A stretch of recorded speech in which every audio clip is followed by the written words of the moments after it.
পৃথিবীতে যে জন্মগ্রহণ করবে তার মৃত্যু অনিবার্য। এটা সৃষ্টির সেই আদিলগ্ন থেকেই চলে আসছে। মৃত্যুর পর আত্মাকে যমদূতরা যমলোকে নিয়ে যায়। গরুড় পুরাণ অনুসারে ইহলোক থেকে যমলোকের এই যাত্রা হয় অত্যন্ত কঠিন। আত্মাদের যেসব কঠিন বাধা অতিক্রম করতে হয় তার মধ্যে অন্যতম হল বৈতরণী নদী। চলুন জেনে নেওয়া যাক বৈতরণী নদী সম্পর্কে এবং কিভাবে এটি পার হওয়া যায়। বৈতরণী নদী পৃথিবী এবং মৃত্যুর দেবতা যমরাজের রাজ্যের মধ্যে অবস্থিত। এই নদীকে ধার্মিকরা দেখবে অমৃত জলে ভরা, কিন্তু পাপীরা এটিকে রক্তে ভরা দেখবে। গরুড় পুরাণ অনুসারে শ্রীকৃষ্ণ আত্মা সত্যানন্দ কুমারকে ব্যাখ্যা করেছিলেন যে এই নদীটি যমলোকের দক্ষিণ দিকে অবস্থিত। এই বৈতরণী নদীটি ভীষণ ভয়ঙ্কর।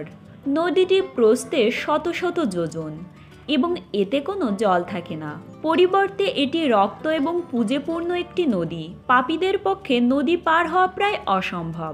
এই নদীতে অনেক প্রতিবন্ধক, যেমন লোমশ শ্যাওলা, কুমির, মাংস খাওয়া পাখি এবং অনেক ধরনের পোকা থাকে। পাপীরা যখন নদীর কাছে এসে পৌঁছানোর চেষ্টা করে তখন চারিদিকে ধোঁয়া এবং শিখা ছড়িয়ে পড়ে। বলা হয় যে পাপীরা ক্ষুধার্ত ও তৃষ্ণার্ত থাকার ফলে তারা শূন্যতা পূরণ করার জন্য পান করে। এর ফলে যারা বৈতরণায় পড়ে তাদের জন্য কোনো উদ্ধার নেই।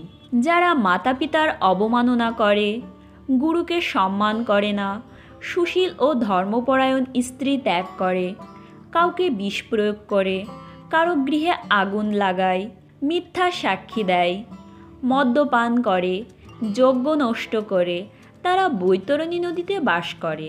এছাড়াও অহংকারী, পাপী ও কৃতঘ্ন ব্যক্তিরাও এই নদীতে বাস করে।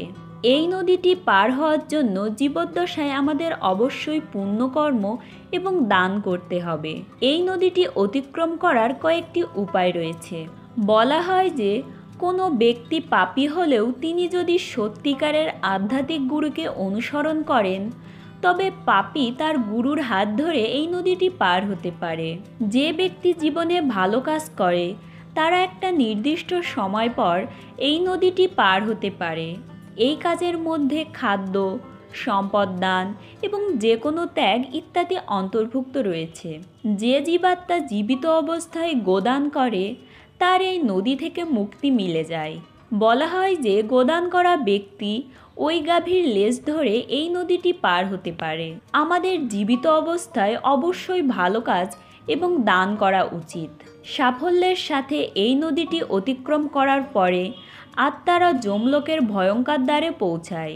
যমলোকের সকল আত্মাদের বিচার করেন স্বয়ং যমরাজ। এরপর পাপী আত্মাদের নরকে এবং পুণ্য আত্মাদের স্বর্গে নিয়ে যাওয়া হয়।